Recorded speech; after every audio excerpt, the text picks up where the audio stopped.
My stepdaughter ignored me at her wedding and replaced me with her biological father. But when it came time to pay, I was already gone. I've been married to Sarah for over 20 years, and in those 2 decades, I've seen my share of ups and downs. I wasn't expecting a fairy tale. Sarah came with a daughter, Emma, from her previous marriage. I never imagined I'd become the man Emma would rely on, or the man who would give her away at her wedding. But somehow I found myself in that very spot, a spot where, years later, I would be the one standing alone, watching her choose the man who abandoned her over the man who raised her. When Sarah and I first met, Emma was just 8 years old. I wasn't looking for a family of my own. I had my career and my own routine. But Sarah had a way about her, strong, independent, and yet vulnerable, especially when it came to Emma. Over the years, Sarah and I built a life together, one where I helped raise Emma, attended school plays, and cheered from the sidelines at soccer games. I didn't need to be her biological father to love her like one, and I did. I loved her with all my heart. But what happens when the daughter you've loved and cared for starts to pull away? When she chooses the father who was never there, over the one who always was? This is my story, of being there for Emma when she needed me, only to be left in the dust when I needed her the most. When Sarah and I first met, Emma was just a little girl, quiet, reserved, but incredibly smart. At first, I didn't know how to connect with her. I had my own life, my own pace. And now there was this young child, a part of Sarah's world, who seemed to carry the weight of her past with her. Sarah had been through a lot. Her previous marriage had fallen apart, and Emma's biological father had completely checked out. The man who was supposed to be her protector, her role model, had walked away without looking back. And Sarah? Well, she carried the weight of that too. I remember the first time I really spent time with Emma. Sarah and I were going to a local park, and Emma didn't want to come. She was angry. I could tell she resented the idea of me stepping into her life. I didn't know what to do, but I knew I had to try. I remember sitting next to her on that park bench, and we didn't talk much. I didn't force her to open up, but I showed her I was there. I wasn't trying to replace anyone. I just wanted to be there for her, in my own way. Over the next few months, we grew closer. Sarah was busy with work, and Emma started asking me to take her to her soccer practices, to help her with her homework, to be there when she needed someone. She started calling me Dad, not out of obligation, but because in her own way, she was learning to trust me. I didn't try to push it. I just let it happen naturally. I knew that no matter what, I was going to be a constant presence in her life. There were some awkward moments, sure. I wasn't her biological father, and I didn't have the same emotional connection that Sarah did. But as the years passed, I became her father in every sense of the word. I was the one she called when she was scared, the one she came to with her first heartbreak. I was there for her through it all. But nothing could prepare me for the day when Emma would turn away from me. The man who had always been there, the man who had never let her down. As the years went by, Emma blossomed into an amazing young woman. I watched her grow from that shy little girl into someone I could be proud of. She graduated high school with honors, went off to college, and I couldn't help but feel like a proud father, even though the title hadn't been officially given to me. Sarah and I had always been there for her, but now Emma had a new milestone on the horizon, her wedding day. The wedding planning took months, and Sarah and I were involved in every little detail. We helped her pick out the dress, chose the venue, and organized the guest list. I was excited, nervous too, but excited. This was supposed to be one of the happiest days of our lives, a day that marked the start of Emma's new chapter. But deep down, I couldn't shake the feeling that something was off. The day of the wedding came, and I was walking on cloud nine. I was proud to see my stepdaughter ready to take this big step, and I couldn't wait to see her walk down the aisle. It was supposed to be a celebration of love, unity, and family. But as I stood at the front of the church, waiting for her, I noticed something strange, something that I couldn't quite place at first. When the music started and the doors opened, I looked up to see Emma, but something was different. There was no smile, no warmth in her eyes. Instead, her gaze seemed to drift past me, as though I wasn't even there. My heart sank. I'd been here for her through everything. I'd supported her when she needed it most, and yet on the most important day of her life, I was nothing more than a stranger. As she walked down the aisle, she didn't look at me. She didn't acknowledge me. And when she reached the altar, she stood next to her biological father. That was when it hit me. The man who had never been there for her was now the one she wanted to stand beside on this monumental day. I tried to keep my composure, to smile through the pain, but inside I felt as if my world was crashing down around me. The ceremony proceeded, but all I could think about was the cold distance between us. It was as if the bond we'd shared for all those years had been wiped away in an instant. Emma's eyes never met mine, and I could feel the weight of the years we'd spent together, the good, the bad, everything, slipping through my fingers.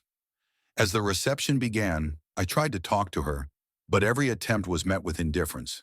I stood at the side, watching as she laughed and danced with her father, and I realized something had changed. The little girl I had raised, the young woman I had guided, had turned her back on me when it mattered most. The reception was supposed to be a celebration of love and family, but for me, it felt like an unbearable reminder of everything I had lost. I watched as Emma danced with her father, the man who had never truly been there for her, while I stood on the sidelines, a ghost in the background. It wasn't just the coldness in her eyes when she passed by me that stung, but the complete absence of recognition, like I had never been a part of her life at all. I kept thinking back to all the times we had shared.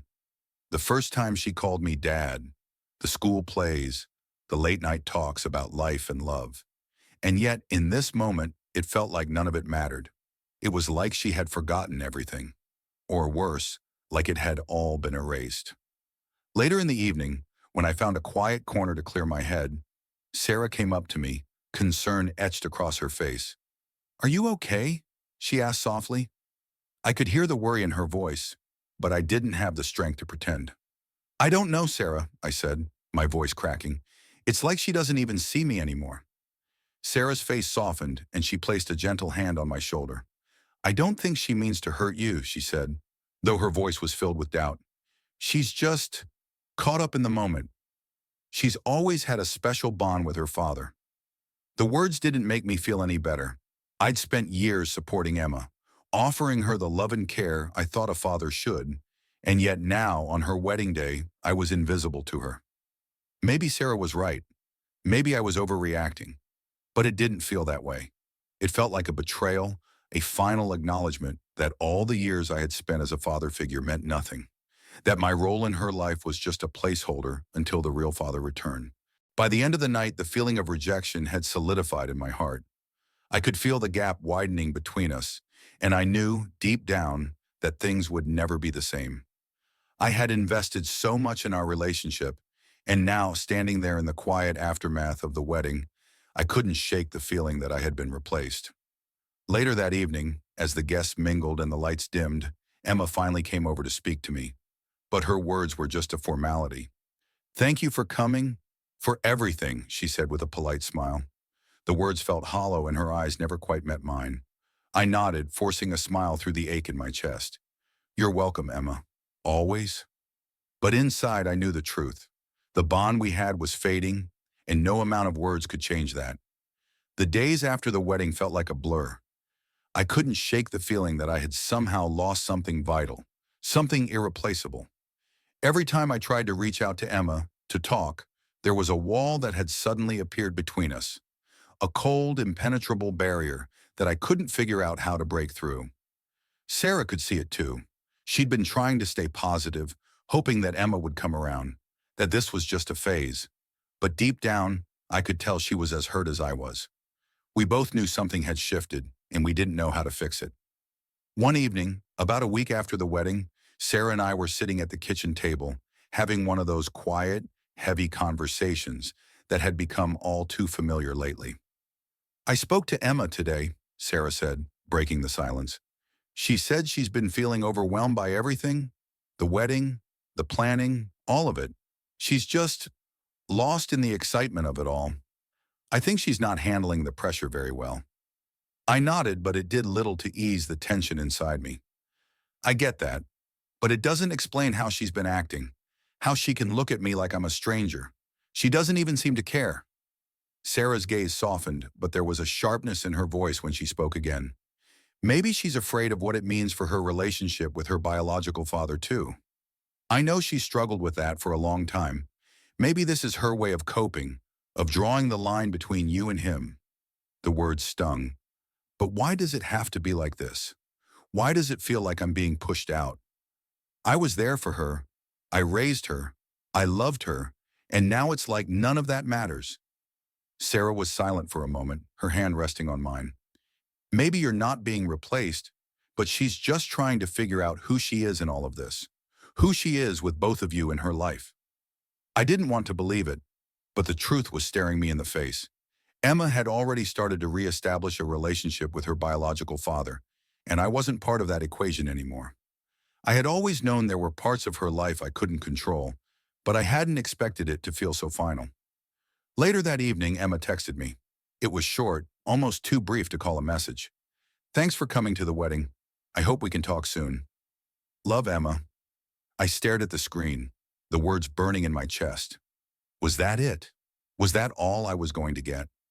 I knew I couldn't force her to feel something she didn't, but it didn't make it any easier to accept. It felt like I was being left behind, forgotten in favor of a man who, in my eyes, didn't deserve to be called her father. And I couldn't help but wonder if this was the beginning of the end. Of us, of everything we had once shared. Days turned into weeks, and the distance between Emma and me only seemed to grow. I tried to reach out, tried to be patient, but each attempt felt like it was falling on deaf ears. Sarah would give me hopeful looks, telling me that Emma just needed time. But I wasn't so sure anymore.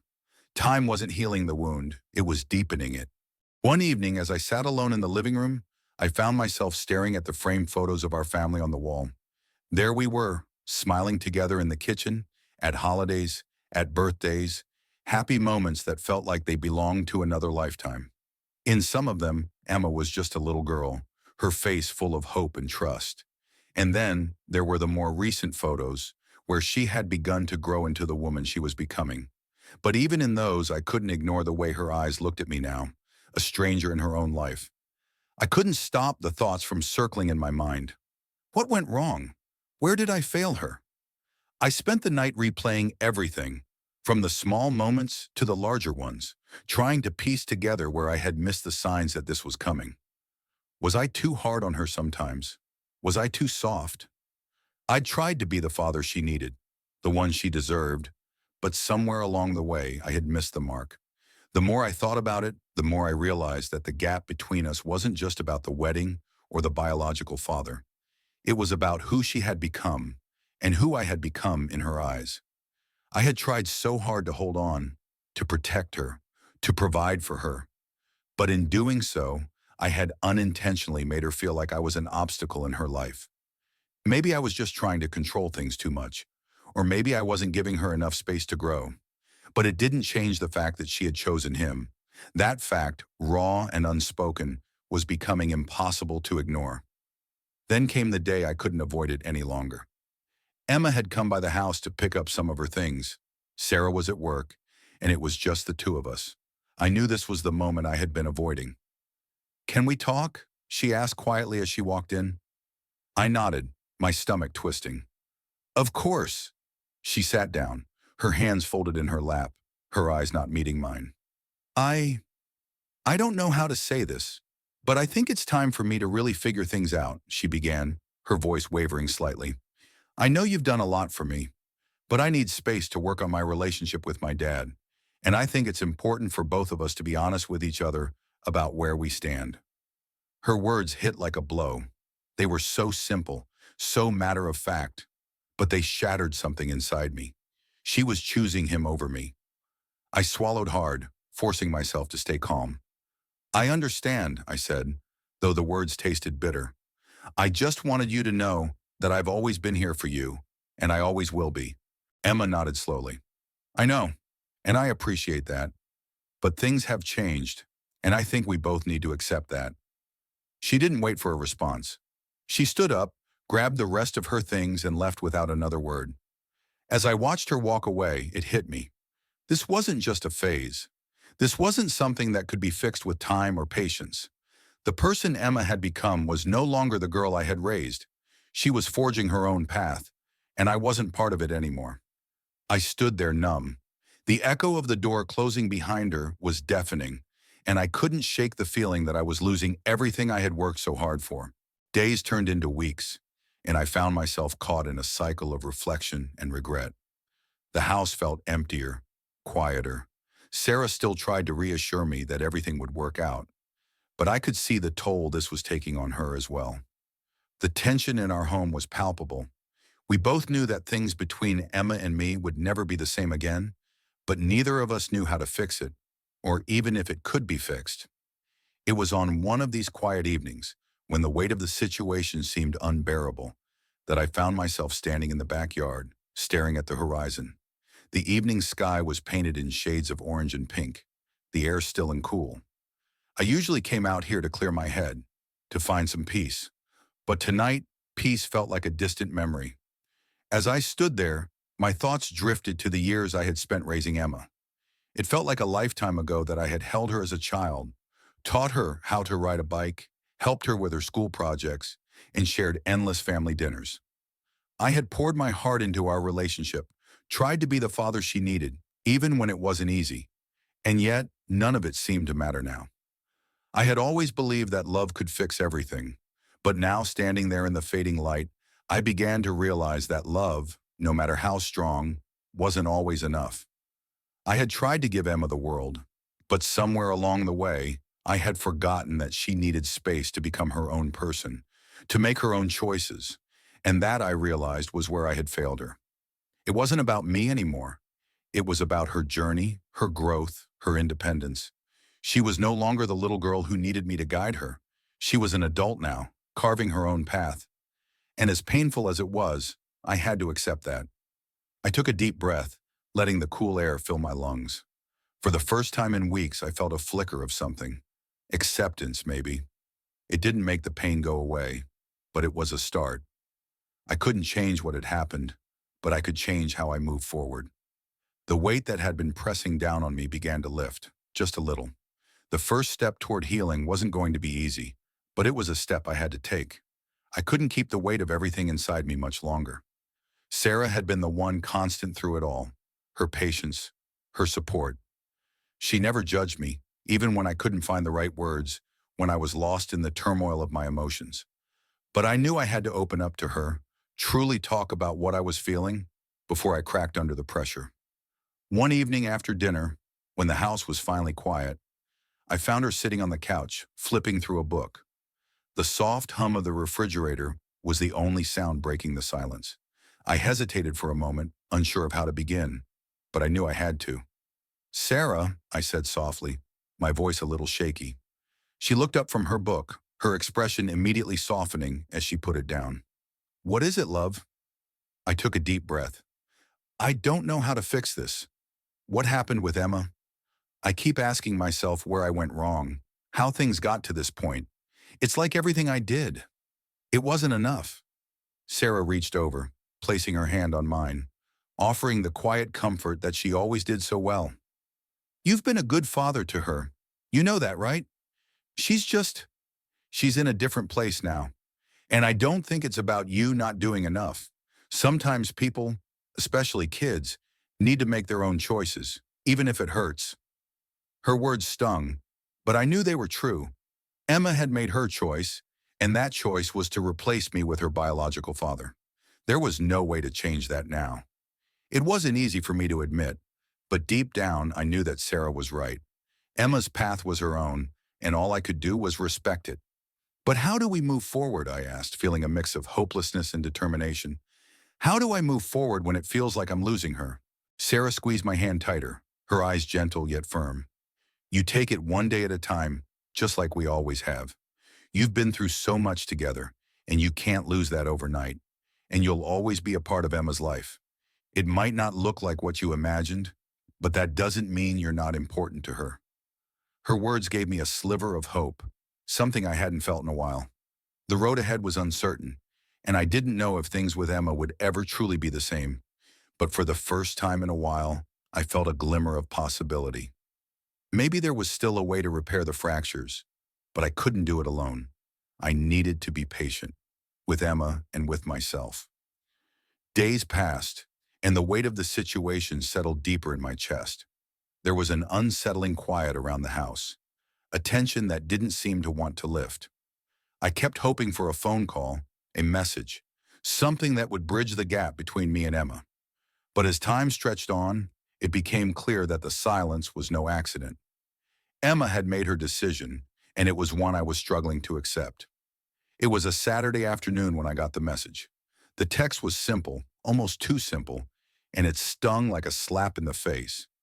"Dad, can we talk? I need to explain things. I'll be at the coffee shop near the park at 3. My heart raced as I read the message over and over. I hadn't heard from her in weeks, and now she was reaching out.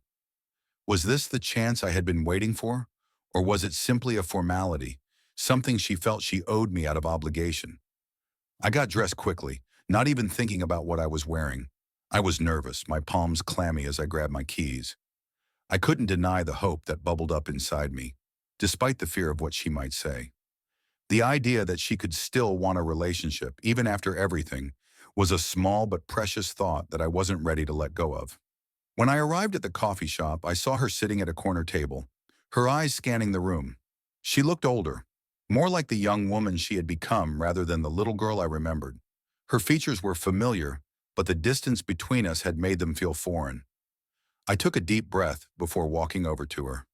She didn't look up until I was standing right in front of her. And then, she did, her eyes meeting mine. But there was something in her gaze, something that made my stomach churn. "Hey," she said, her voice softer than I expected. "Thanks for coming." I nodded, swallowing the lump in my throat. "Of course. You wanted to talk?" She hesitated before nodding, her fingers tracing the rim of her coffee cup. "I owe you an explanation. I owe you more than that. But I don't know where to start." I sat down across from her, trying not to let my nerves show. The silence between us was thick, heavy with words that neither of us had dared to say until now. As I sat there waiting for Emma to speak, I could feel the weight of years of silence pressing down on me.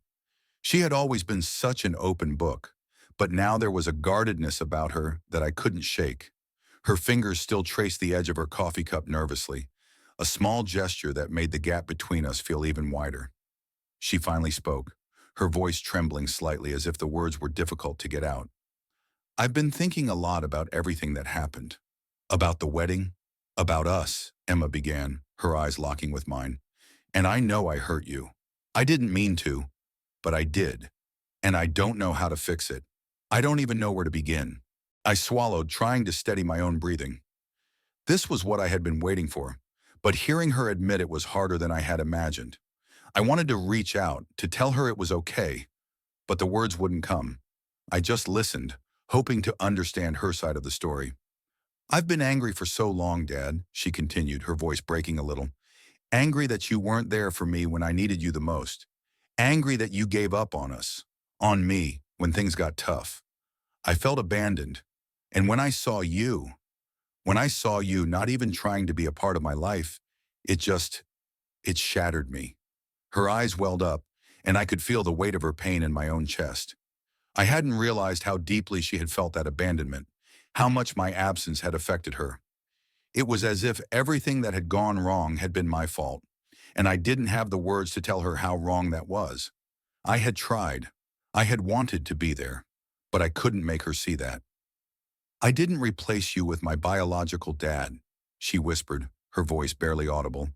"I was just trying to fill a hole I didn't know how to fix. And I guess I thought if I cut you out, it would stop hurting. But it didn't. It just made everything worse." Her words hit me harder than I expected. The realization that she had felt so alone, so abandoned by me, made my heart ache in a way I couldn't explain. This wasn't just about the wedding, it was about everything I had missed. Every moment I had let slip away, thinking she was fine, thinking she didn't need me. "I'm sorry, Dad," she finally whispered. I didn't know how else to deal with it. I sat there fighting back tears of my own. This wasn't going to be easy. The damage had been done, and there were no quick fixes, no magic words to undo the hurt. But maybe, just maybe, this was the beginning of something, a chance to rebuild. As days passed, I tried my best to ignore the sinking feeling in my chest. I tried to convince myself that Emma's actions were a result of her own insecurities or just the complicated dynamics of family. But deep down, I couldn't help but feel betrayed, hurt, and abandoned. For the past 2 decades, I had raised her, been there through every school play, every birthday, every heartbreak, and now it felt like all of that had been erased in the blink of an eye. But as fate would have it, life had another twist in store for me. One evening, I received a phone call that I never expected. It was from Emma. "Dad," her voice trembled on the other end, barely above a whisper. "I need to talk." I felt a wave of emotion rush over me, a mixture of surprise, anger, and confusion. After everything that had happened, why now? But I knew better than to shut her out. After all, she was still my daughter, stepdaughter or not. "Where are you?" I asked, my tone softer than I had intended. I, I don't know. Can we meet? I need to explain." My heart raced, but I agreed. Maybe there was more to this story than I had understood. Maybe she felt as lost as I did. We met at a quiet cafe, a neutral ground. Emma arrived looking a bit older than I remembered, her face marked by a hint of sadness. She sat down in front of me, hesitating for a moment before speaking. "I know you're angry. I don't blame you," she began, her voice shaky. "I've been thinking about all of this, and I realize I've hurt you. I didn't mean to." I raised an eyebrow. "Then why did you push me away? Why replace me with him? After everything?" Emma's eyes filled with tears. She took a deep breath before continuing. "You don't know what it's been like for me. I've always felt like I was in the middle of two worlds. I never knew where I truly belonged. You were always there for me, and I appreciated that, but I don't know. I was trying to find something of my own, something that made me feel like I mattered." I leaned back in my chair, absorbing her words. This wasn't the Emma I thought I knew.